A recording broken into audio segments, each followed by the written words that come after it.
This may sound too simple, but until there's commitment, a chance to draw back is still there. An agreement of assistance and staying true till the end. Be on time, be honest completely, and don't walk over anything. Small thing does matter, be open for feedback, and when you get home you can cry. It's all about growing and not about knowing the truth. Be on time, be honest completely, and don't walk over anything.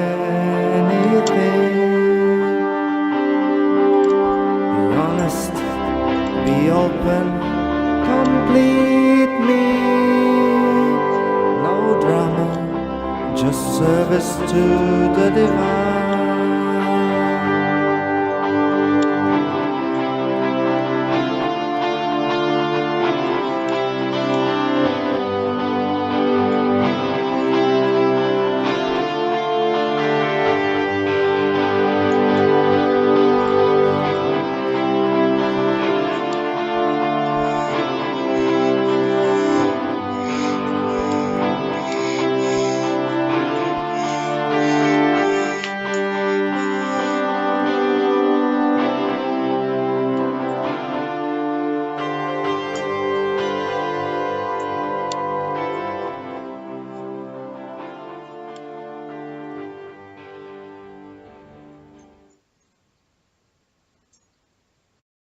Can I specialize, or can I specify who is the best guru? What is the best guru?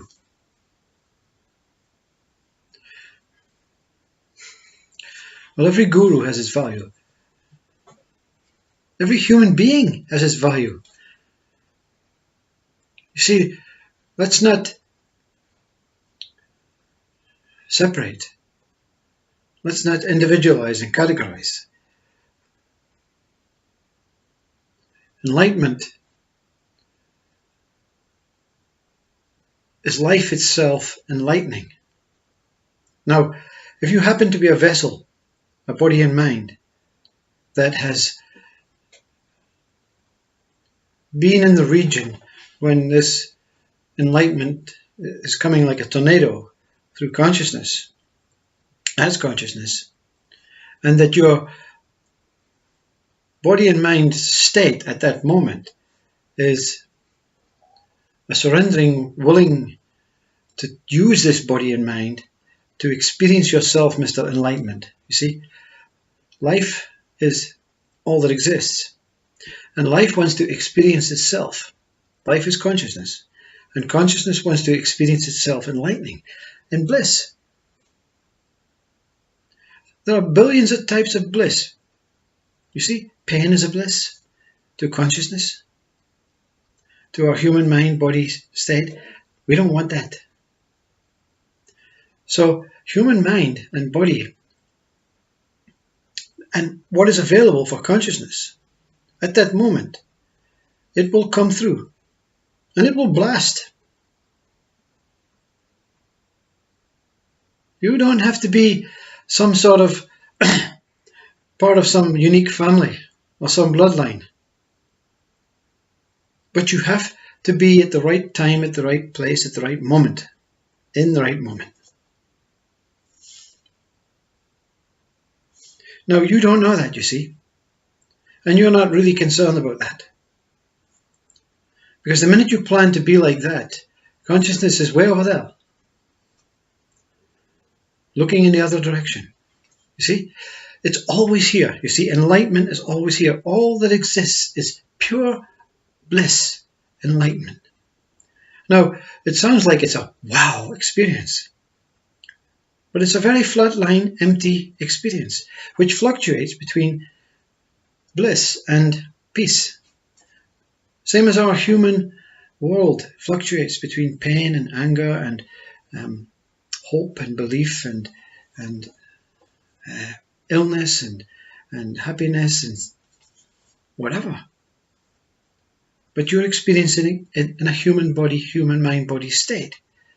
And the mind and the body that you are in, or as, you see, because you're everywhere, cannot understand what this enlightenment means, because it's far too big for it, you see. It's far too grand for it, because the state that you have to be in is mindless.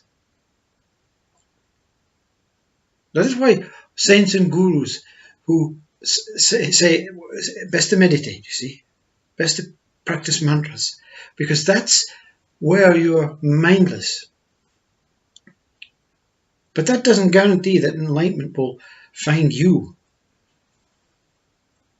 You see, find you, your quality of your mind and body. You are mind and body initially, until enlightenment blows you away. And what remains is a mind and body that has been cleansed totally from what was believed and created through a thought process, a conditioning, a past future knowledge, rules and regulations, all this stuff that you know every day. It's taken away, blown away, to start again. So the mind and body only experiences this cleansing. But it may be a 7-year cleansing. And what this enlightenment is basically what Christ spoke about. If we use Christ's words, it is the Holy Spirit. The Holy Spirit, the driving force of consciousness, the whole totality of love. Looking, gouging through this consciousness for vessels to experience itself. That's what it is. So your mind, this mind and body, experience this Holy Spirit coming through. This Holy Spirit is apparently the self. But the self is what I am, you see. The self is not the Holy Spirit. The mind and body and the self are all one. And the Holy Spirit is all one. And when they meet, there's a merging. And then a dissolution. They separate again. But the Holy Spirit leaves a mark on the mind and body. That's the only reward. It's like getting a badge after running the 100-meter race. You get the red tag, say, first past the post. But it's inside, you see. It's not something that you can say, look at me, I'm enlightened. Look, I have a badge, you know. You're not enlightened, you see. A person is not enlightened. Mind and body experiences something that it cannot actually get its head round. Consciousness is enlightening itself all the time. It's always looking, always on the prowl for vessels, you see. Now, the question is, do you want to spend your whole life mindless, waiting for consciousness to come? Do you want to waste your whole life mindless, waiting for consciousness to come? Because that's a task, you see. That's an effort. That's what Buddhist monks do every day. And if your mind and body is conditioned to that way of thinking, then so be it. There's nothing wrong with that, you see. There's nothing wrong with you living your life as a Western philosopher and judge and doctor and scientist. There's nothing wrong with that, you see. Because it's the same task. I'll go through my life. I'll go through my life as a doctor. And I'll try and cure as many people as I can. A task. For no purpose, you see, just because I care. And the money's good. Yeah. So are you going to spend your life like a Buddhist monk, waiting for enlightenment to come through being mindless? Or are you going to be in surgery with this delicate operation when suddenly the mind goes and bang? See, it doesn't matter, you see. It's of no concern to you. What is of concern to you is this mindless position. You see, mindless position means you can be away in a dream, but your mind is nowhere. You know, people experience it every day with dementia. You don't know, you see. They might be experiencing enlightenment, right now. But they're not going to come back like this body and mind to speak it, because this dementia is not merging with the mind and body to help it try and explain what's going on. There's no single human being exempt from experiencing enlightenment or awakening. While we're here, we'll go back to the guru thing in a moment. And I'll tell you what gurus to pick. Yeah, I'll give you some great gurus that are going to help you become knowledgeable about what enlightenment is. Well, what happens during enlightenment? Yeah, what happens? What happens to the mind and body then? The mind and body, in whatever way, through a very subtle way or a very explosive way, experiences, wow, I don't think I am this body anymore. I have something that says, something that is confused and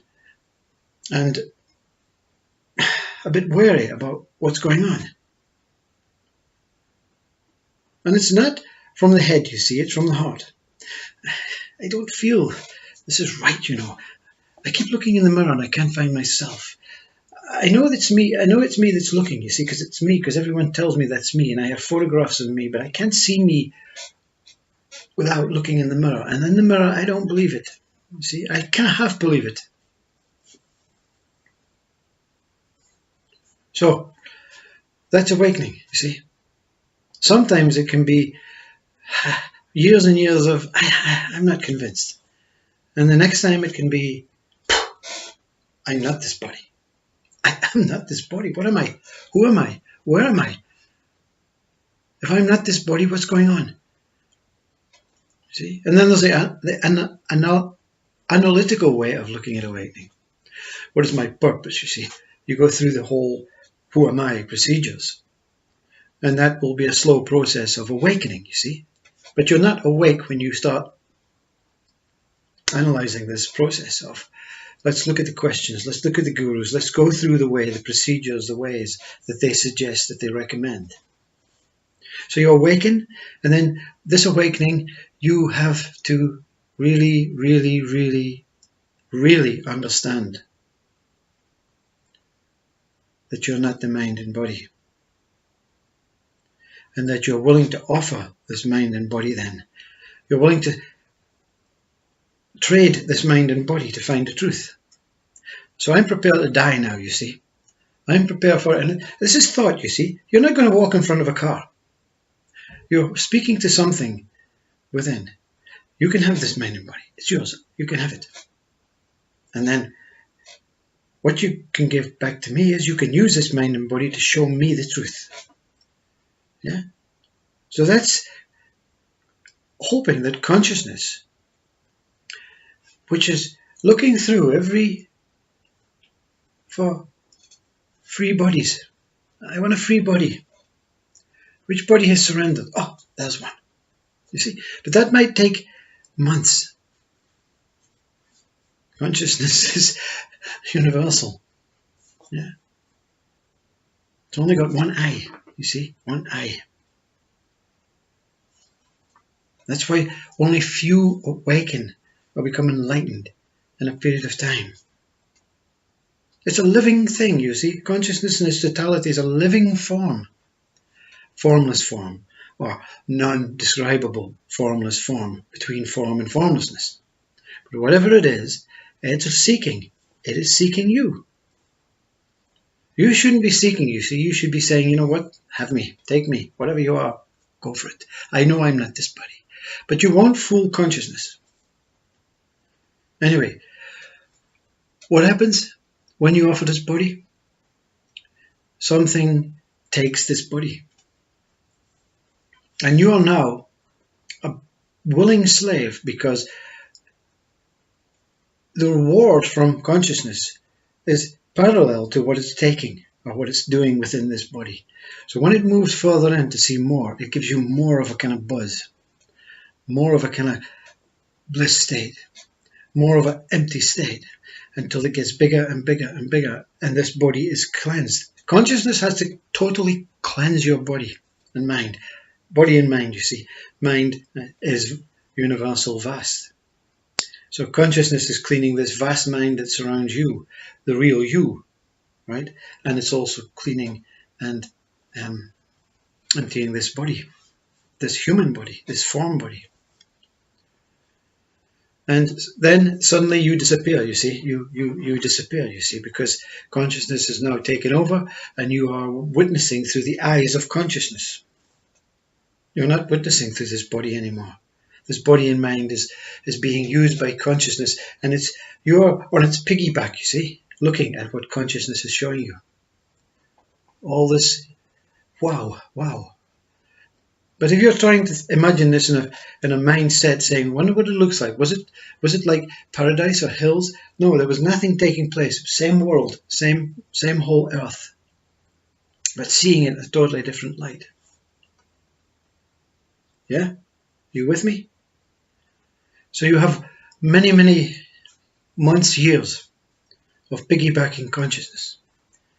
You're on a journey and you're not moving. You're not doing anything. You are just being pulled along. You're not going anywhere. Still doing your work. Still doing your chores. Still sleeping at night. Even during night, you're still in consciousness. Bobbing along, on this roller coaster. Sometimes you're going down big loops and bliss. Woo! Wow. Yeah. So what happens?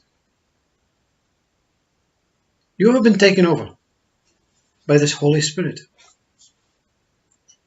No, there's no you see. So how at this point can you say, I'm enlightened? Look at me, I am enlightened. No, you're not enlightened. You see, you're experiencing enlightenment. Your mind and body is experiencing enlightenment, and it can't speak. It can't do anything. It tries to blurb things like this body did on video, and no one watches, no one understands, no one gets it, you see, because they've not experienced it. 7 years. Consciousness wants to see what it wants to see. You believe that you, through gurus and trying to get confirmation and trying to get help, like going to the doctor, you see. You don't go to your GP with this, you see. You don't go to the minister because they'll just say, lunatic, mental house. So you go on YouTube and read books about Osho and all these others that have experienced the same. Ramana, Yuji Krishnamurti, Muji, Papaji, all these ones who have experienced, Eckhart Tolle, who has experienced very similar things. You look for similarities, you see. And they give you confirmation, you see. And what happens?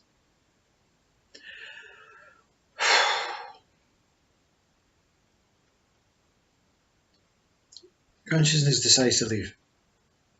But you don't know, you see. You're coming down to earth, you're being grounded. And you spend another 4 years trying to find land, you see. You're floating through space trying to find land. Everyone is walking and doing their work. Everyone is doing this wonderful tasks and jobs. And so are you. You're participating. But you've no idea who you are. You've no idea what you're doing. But when someone shouts your name, you go, oh yeah, yeah. Back to reality for one moment. That's me. Yeah. Please hurry up and speak because I have to go somewhere. Back down. So you have 4 years of grounding. And this is where this one tried to speak on videos. And all this knowledge comes. All this wonderful knowledge is left as some sort of gift wrapped up in a ribbon. And you experience the whole of totality of what Osho, Buddha, Christ, Shiva, Krishna, all these Rumi, you understand in one sentence what they all mean.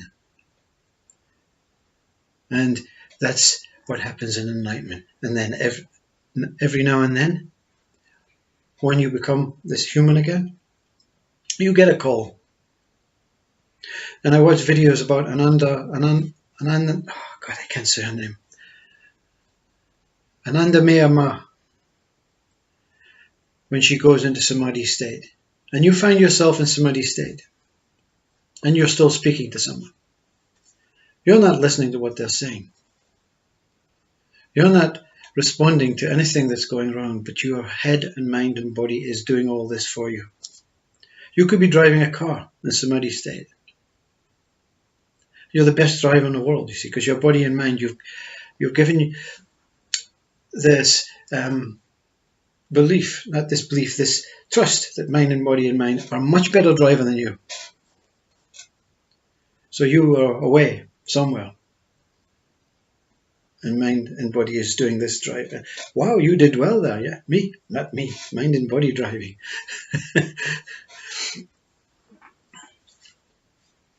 So there's no person enlightened, you see. Look, no specialities. Yeah, no beautiful gowns or crowns or angels surrounding that you can see. We're all the same. There's no one human being ever been different. It's never been proven that Christ was Son of God, but we have to give that one to him. Okay? But he's no different. He said that. We're all the same. All children of God. All children of God. No one exempt. The Holy Spirit is enlightenment. Experiencing enlightenment itself. That is why Christ came through this body. But when you say Christ came through this body, it wasn't that man with the beard and the white shoes and the sandals, the white gown and the sandals and this thorns and blood and crucifix. It was the essence of what Christ experienced and Buddha experienced and Krishna experienced and Shiva experienced. And the remnants of enlightenment, when enlightenment leaves, is the absolute 100% confirmation that you, and whatever you speak, whatever you say, your knowledge about afterlife, and which means afterlife means nothing, because there's no such thing as birth and death.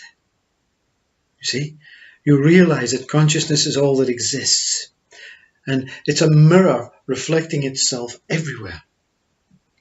And you are appearing in a body, but when the body goes, you become the consciousness again. You become this mirror, this pot of love, where things can come and through and reflect and deflect off of what you are, your true state, your stateless state.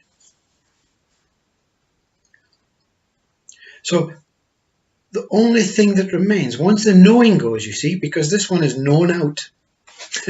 I spoke so much about contradictory things and then one moment and all this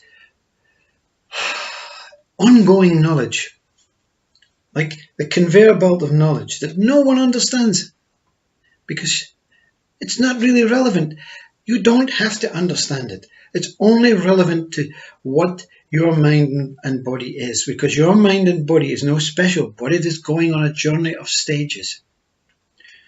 It's going on a journey of stages, not your mind and body, but that when that goes, your soul, yourself, is going in stages, beautiful stages. And there's not one of us will go down the stage at the end, you see, if there's an end. You may dip like we do in every human day life, but you'll continually recover, see through it, and move up, you see.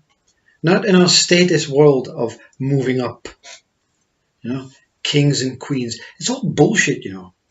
Which brings me, anyway, before it brings me to that, the only thing that remains is an absolute 100% physical experience every moment of every day of this body's life. That there is an umbilical cord that I can feel right now that is going through the earth, through the space, through whatever exists beyond, and is connected to something that we call God or Brahman. And I love it, you see.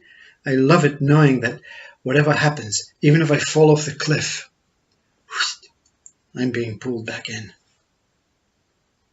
Then, you see, fear goes. Fear goes. Anyway, which brings me to the gurus. You see? What I would say here is you must look throughout your whole life and associate with speakers, books of things that you know before you speak or read, that something has attracted you before you listen or use your senses to try and get to know that one. Because there's many things that you're connected to everything, but there are things that are relevant for you. This relevance is basically going to bring you faster to something that will prepare you just in case consciousness decides to come visit you. U.G. Krishnamurti, he speaks to try and detract you from this physical world. And it is very important for you to lose faith in this physical world of society. Not lose faith in souls and beings and wonderful people, but lose faith in what is taking place. Losing faith doesn't mean you have to fight against it. It means, you know what? It's bullshit. A whole lot. And U.G. Krishnamurti's words are constantly pointing at you to say, stop believing, stop hoping. Yeah? So he's not doing anything negative. He's saying, stop. Stop. Yeah? Part of awakening is stopping before you and regrouping and saying, oh, who am I? What am I? See?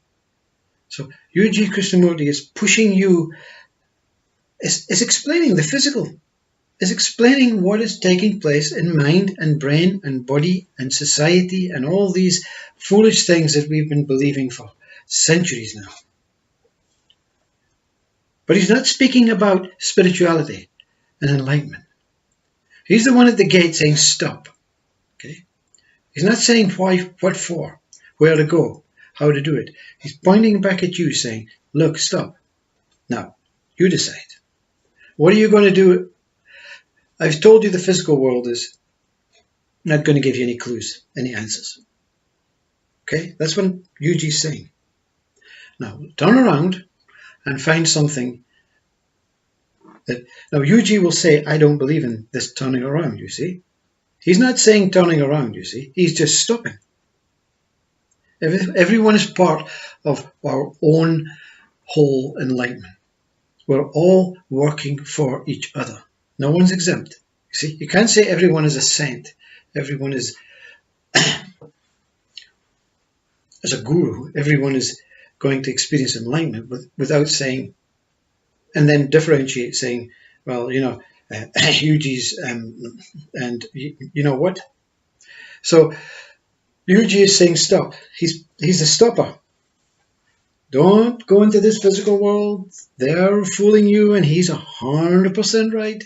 He's fooling your mind. The physical world is fooling your mind. It's trying with ego to stop consciousness getting in. You see, the physical world in its whole entirety is a very corrupt place to the mind, to the pure consciousness, to the Holy Spirit. Christ came down and told us, don't go that way, don't follow that path. I am the path, you see. I am the way. U.G. Krishnamurti is pushing you back. Then you go to Ramana, other end of the scale. But not really.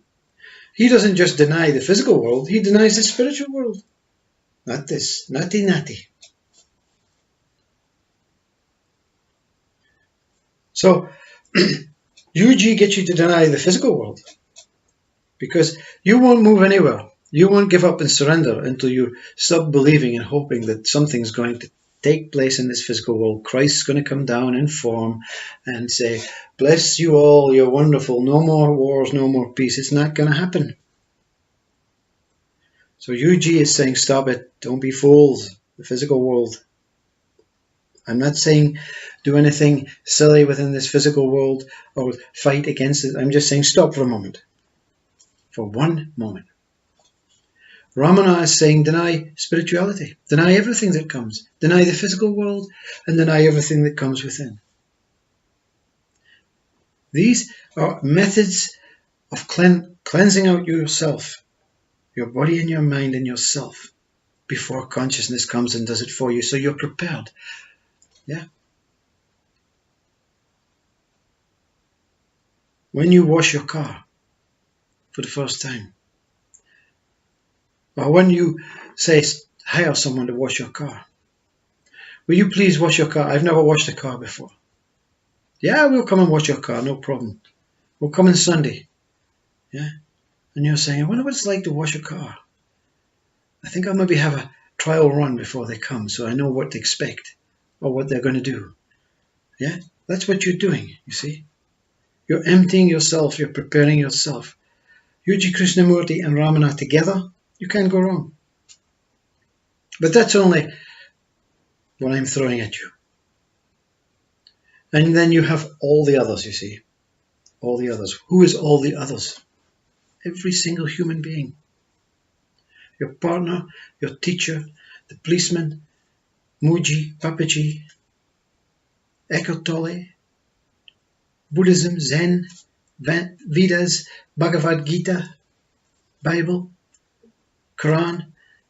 Everyone will then throw things at you. And you go, wow, I can't believe it.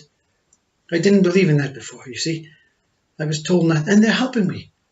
Yeah, even the Hindus are helping me. Even the Jews, even the Christians. You see? Your base in the baseball game is you. Your four posts. Ramana, Yuji, Holy Spirit, waiting at the other end. And all between, the world. Enlightenment is not something that you become. Enlightenment becomes you, you see. Enlightenment takes over you. The umbilical cord remains, and then a new law appears. A new law appears to you, the body and mind, that you can keep that personal and secret. You're going to work within the laws and the regulations and the rules of this human world. But your new law is an absolute, blows away the whole story of your life, but keeps it as a chapter. You become the whole book. You can't do anything wrong in your law, in your world. People may see you thinking, oh, he's too happy. You know, he shouldn't be happy. Can't be happy all the time. You see, you're breaking their laws of happiness. He's crying. Why is he crying? He's miserable. He's very miserable. He's very negative. You're breaking their laws of crying. And your law is straight down the line, straight down the middle. There's no movement, you see. You realize that the truth is projected from you. You're not looking for the truth. You are the truth within your whole world. That's the only thing that enlightenment brings that is personal to you. You are the truth of your own world. Don't try and tell everyone else they are the truth in your world.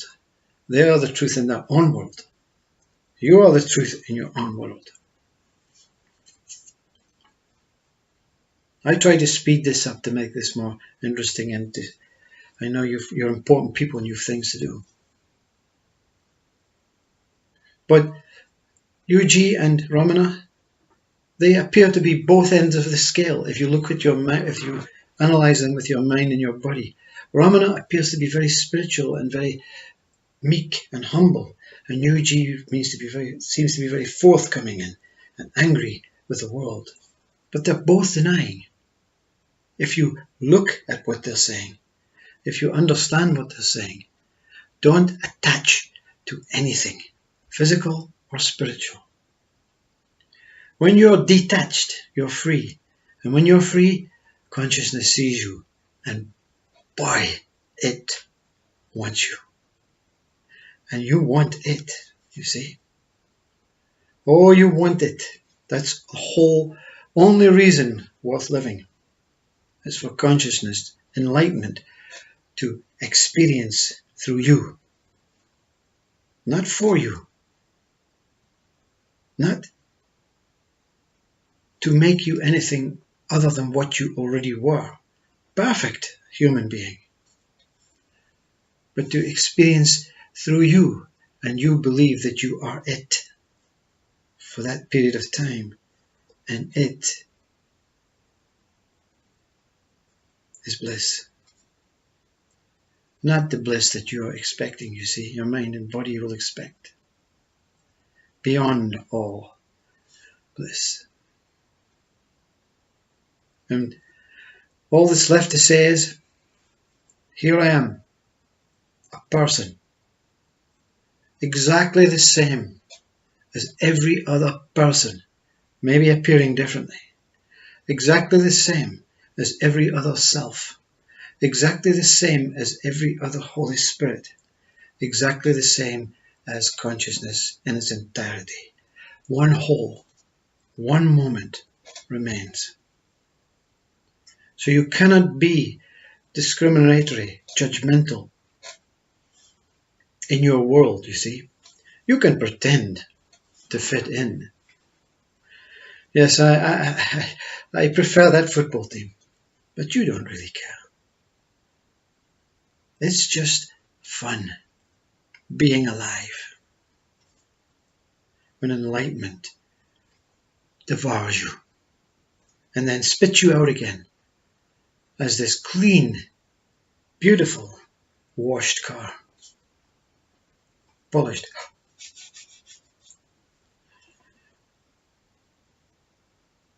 The same car that everyone drives, and the same driver,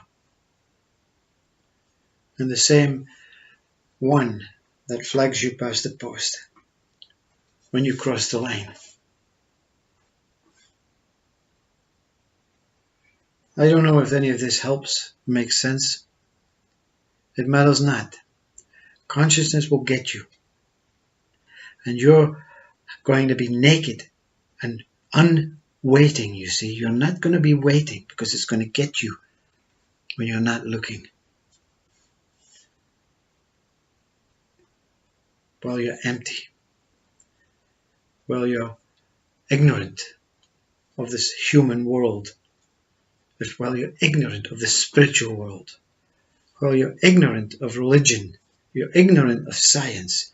You can be a scientist. You can be a minister. The moment ignorance means when you're not thinking about what you're supposed to be doing. Your mind has gone for a walk.